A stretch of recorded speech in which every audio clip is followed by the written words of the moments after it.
Arte France y Tournez-vous s'il vous plaît presentan Arqueo.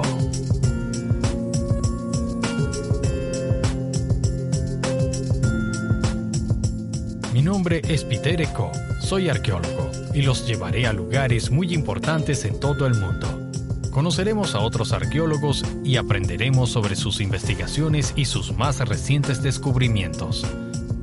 Vamos a embarcarnos en un viaje maravilloso a través del tiempo y la historia. La cúspide de las mesetas persas es el lugar de nacimiento de una de las mayores civilizaciones de la antigüedad, los persas. Aquí construyeron una obra maestra arquitectónica, Persépolis. Hasta ahora se pensaba que este lugar era una terraza que los reyes persas utilizaban solo durante unos meses al año. Pero hallazgos recientes revelan otro aspecto de Persépolis, que era una de las ciudades más lujosas del Viejo Mundo, un paraíso en el centro de las montañas persas. Persépolis, el paraíso persa.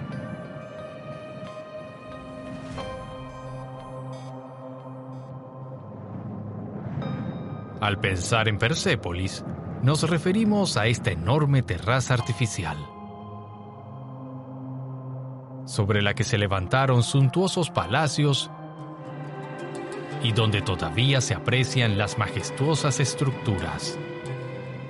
La terraza real evidencia la abundancia de los reyes persas, más de 450 metros de largo y 300 de ancho. Antes de llegar al palacio, el visitante debía usar esa entrada rodeada de dos enormes estatuas de toros. La entrada tenía un nombre muy simbólico, la Puerta de Todas las Naciones.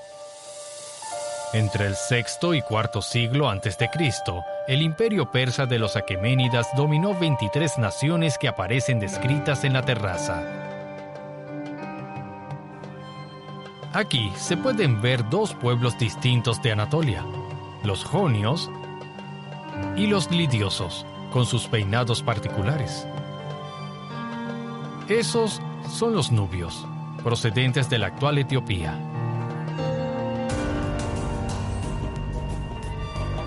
Cuando el rey más famoso del imperio aqueménida, Darío el Grande, tomó el poder en el año 522 a.C., su imperio abarcó desde la actual Libia hasta las orillas del río Indo.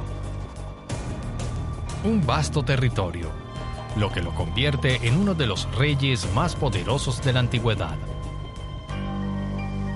Se dice que para manifestar la grandeza de su reinado, construyó Persépolis en el centro de estas áridas mesetas.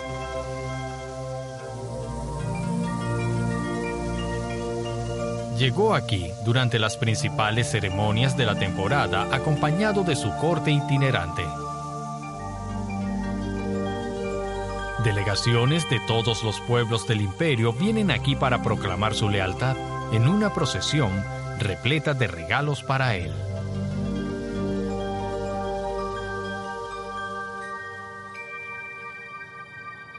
Hasta ahora, los arqueólogos pensaban que Persépolis era un lugar de ceremonias situado en la terraza y que solo se utilizaba pocos meses al año.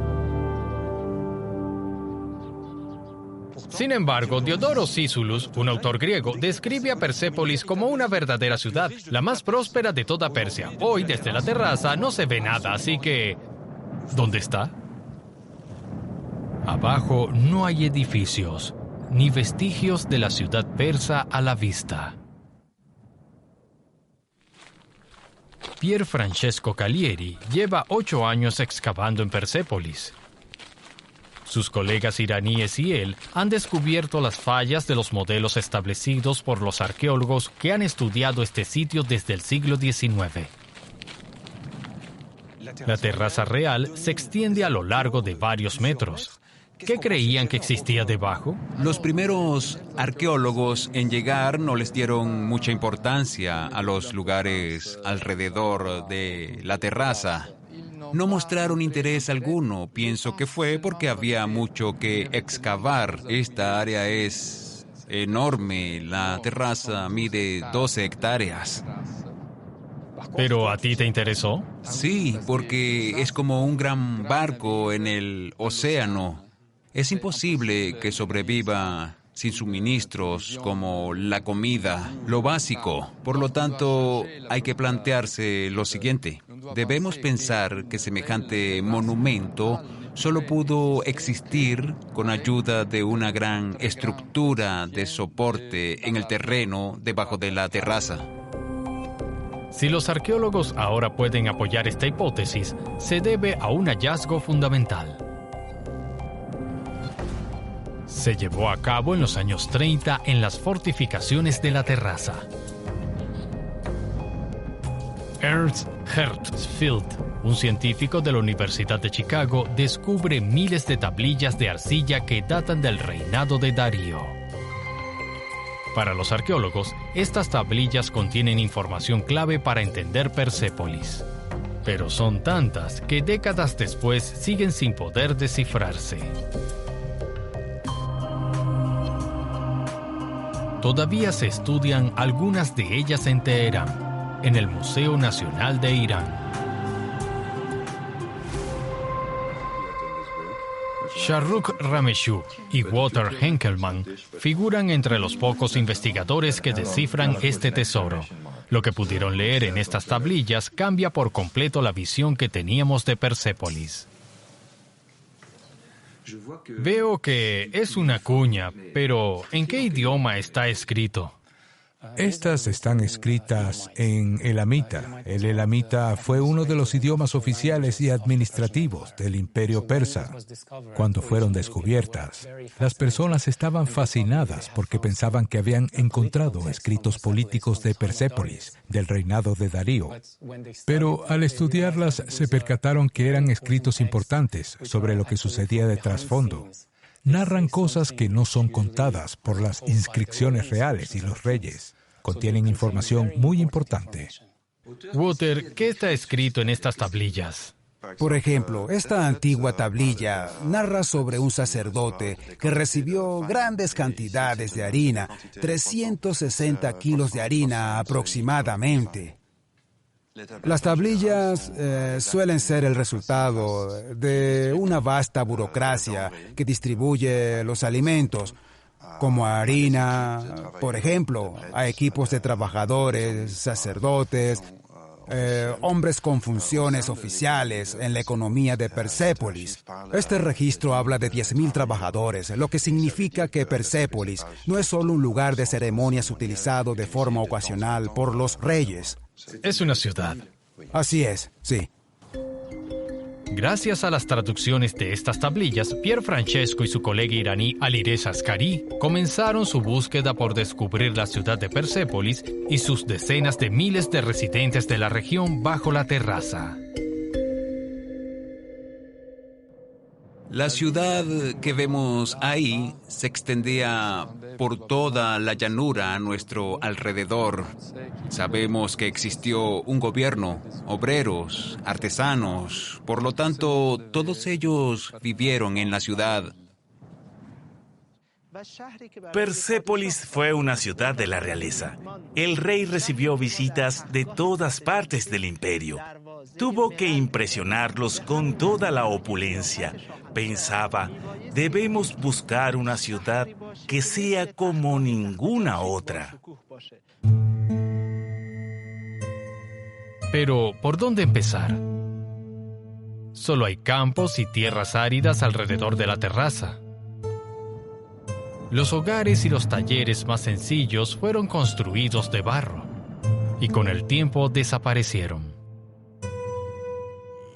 Para encontrar este pueblo fantasma en un terreno así, Alireza y Pier Francesco acudieron a dos geofísicos, el iraní Quorush Mohammad Erani y el francés Sébastien Gondet. Seb, aquí encontré algo. Gracias a este instrumento portátil, midieron el magnetismo del suelo. ¿El análisis geofísico es un método idóneo para un campo como este? Sí, en primer lugar, todas las actividades humanas tienen la característica de aumentar el magnetismo del suelo, magnetismo que medimos por medio de la exploración geofísica. Con este método cubrimos alrededor de 1 hectárea por día, permitiéndonos cartografiar grandes áreas. Se adapta a la perfección a un caso como el de Persépolis. Sabemos que la ciudad se extendía a lo largo de cientos de hectáreas. Quaruch y Sebastián completaron su trabajo al observar el terreno directamente. Mira, concentraciones de cerámica. Aquí hay una pieza de un jarrón grande. Aquí también. Y allá hay algo. Igual aquí. Estos fragmentos son de la época aqueménida. Décadas de arado les hizo salir a la superficie. Son muchas. Sí. Pero salieron a la superficie por el cultivo.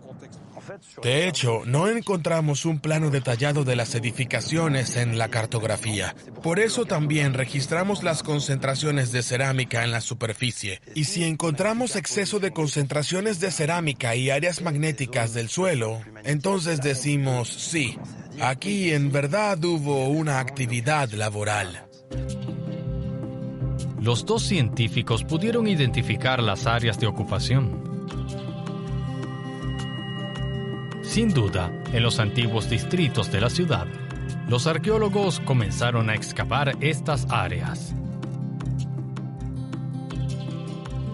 Y enseguida aparecieron los primeros hallazgos. Un horno,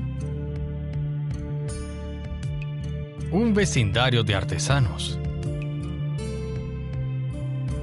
o incluso grandes edificios, quizás residencias aristocráticas. Alrededor de la terraza real, los investigadores vieron emerger la ciudad deseada por Darío, estructurada en áreas especializadas, algunas ocupadas por obreros y artesanos, otros por funcionarios y aristócratas que gobernaban la región. Pero las excavaciones también condujeron a una conclusión inesperada. Persépolis no fue una ciudad muy poblada. Sus distintos vecindarios están muy alejados unos del otro. Entre ellos, parece que extensas áreas fueron abandonadas a propósito. Trazando un mapa con su dispositivo sensorial, los geofísicos han identificado rastros de antiguos surcos en el suelo. ¿Qué es lo que representan?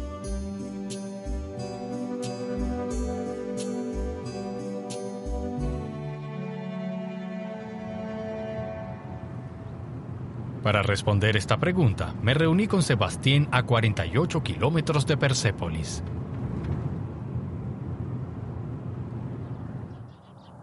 En Pesárgedi, en otra ciudad de la realeza del Imperio Aqueménida.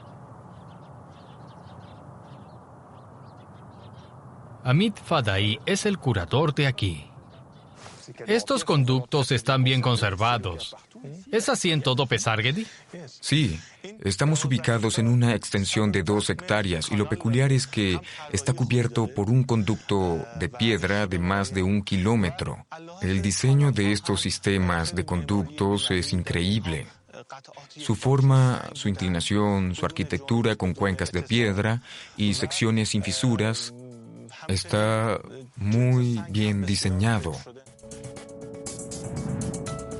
Los arqueólogos han comprendido que esta zona árida de Pesárgedi, no apta para el cultivo, contaba con un ingenioso sistema de riego a gran escala. Si no me equivoco, ¿el árido paisaje que nos rodea estaba antes cubierto de vegetación? Por supuesto. Imagina jardines en los que se plantaron muchas especies. A los reyes les gustaba demostrar que podían dominar el entorno mediante la construcción de exuberantes jardines. Esto es lo que los autores griegos llamaron un paraíso. En griego se dice paradeisos, y este término tiene su origen en el periodo persa. ¿Un paraíso? Así es. Hallamos este tipo de jardinería en Persépolis, al oeste de la terraza. Y en la propia Persépolis debió ser más grande. El diseño de Persépolis se basó en Pesárgedi. Reprodujeron su modelo, pero a menor escala. De esta forma, estos paraísos incorporaron no solo el palacio, los campos y los huertos, sino también los hogares y la ciudad. El poder de los reyes aqueménidas se mide por su capacidad de crear estos paraísos terrenales en el desierto, jardines al aire libre para que todos lo vean y así reafirmar su prestigio. Para lograr tal hazaña era necesario encontrar agua. Usando imágenes satelitales, los arqueólogos han encontrado rastros de un conducto asombroso en Persépolis. Por el valle, Sebastien ha seguido la ruta por varios kilómetros hasta la montaña de Seidan, la cual visitaremos.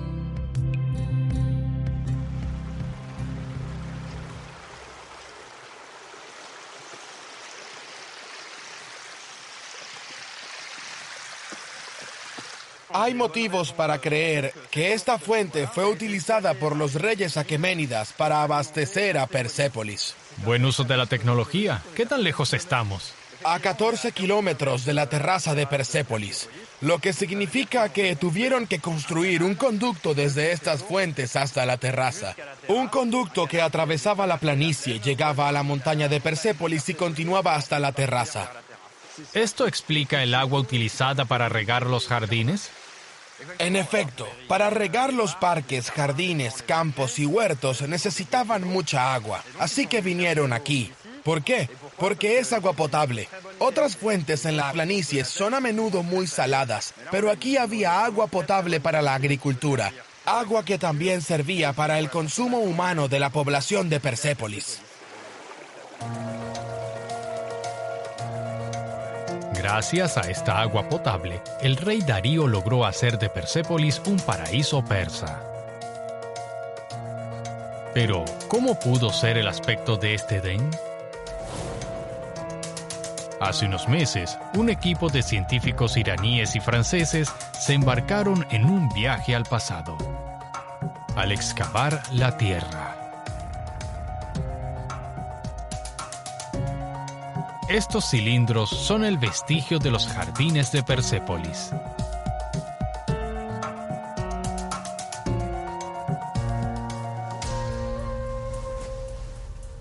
Morteza Yamali logra interpretar estas cápsulas del tiempo. Es palinólogo, especialista en polen. Lo que observamos es una sección de cultivo de zanahoria del lago Maharlu, no lejos del palacio de Persépolis. Este objeto, que mide unos 2 metros y 15 centímetros, corresponde al período de Aqueménida, que va del 550 a los 330 a.C. Esta muestra representa una pequeña parte del período Aqueménida, la cual contiene sedimentos acumulados desde hace 4.000 años. Estas capas sedimentarias pueden retener granos de polen, entre otras cosas, y los granos de polen pueden revelar cambios en la vegetación.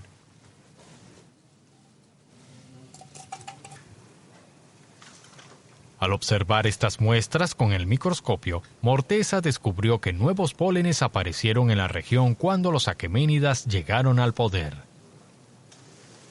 Esto es polen de banana. Lo más llamativo es la aparición de árboles cultivados. Se pueden encontrar 5 especies de árboles plantados: nogales, plantados por su fruto; olivos, plantados por su aceite; sicómoros y ciprés, plantados para dar sombra en los jardines persas; y también pinos. Nogales, olivos, pinos, ciprés y sicomoros. Estas especies no existían en las altas mesetas de Irán antes de los aqueménidas. Parecen que fueron importados de todas partes de su imperio y lograron cultivarlos en estas tierras áridas. Otra forma de manifestar su poder. Al observar un avance en las cantidades de polen de estos árboles, sobre todo de los plantados en los jardines persas, como el ciprés y el nogal, se aprecia que los aqueménidas acondicionaron el área de forma significativa. Fue algo innovador. Puede ser la invención de ciudades jardineras o el desarrollo a gran escala de jardines en toda la región. Gracias al trabajo de los arqueólogos en los alrededores de la terraza y del palacio de Persépolis, se desvela el Edén persa. Una ciudad donde las viviendas se encuentran separadas entre sí y rodeadas de una gran vegetación, con árboles frutales, lugares sombreados y estanques. Persépolis debió ser la ciudad más opulenta del imperio, el paraíso persa. Esta ciudad maravillosa fue obra de Darío el Grande. De todas formas, eso es lo que la historia mantuvo hasta ahora. Pero en los alrededores, el equipo de Pier Francesco ha hecho un descubrimiento inesperado que podría cambiar la historia de Persépolis.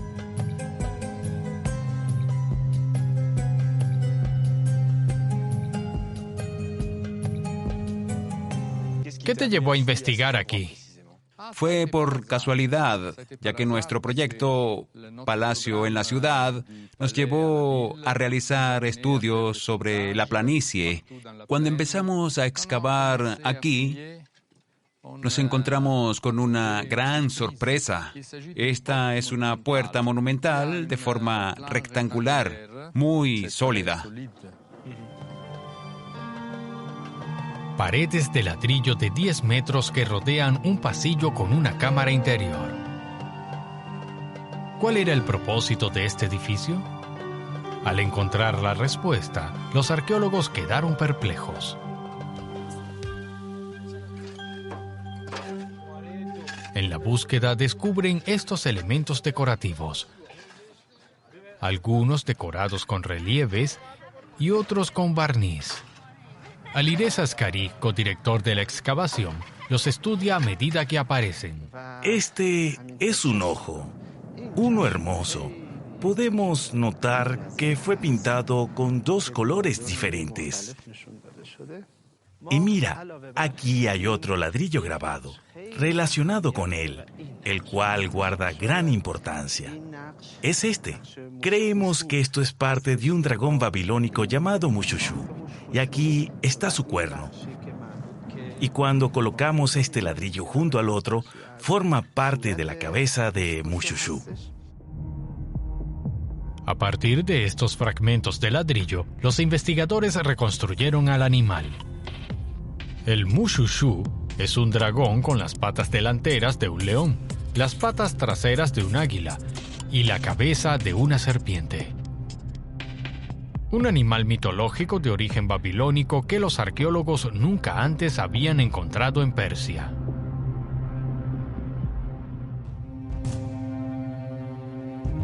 Así, al reconstruir el rompecabezas, lograron relacionarlo con la puerta de Ishtar de Babilonia, que era una de las principales entradas a la poderosa ciudad mesopotámica, ubicada a más de 950 kilómetros de distancia. ¿Por qué reproducir esta puerta en Persépolis? ¿Cuándo fue construida? Una inscripción les dio una pista.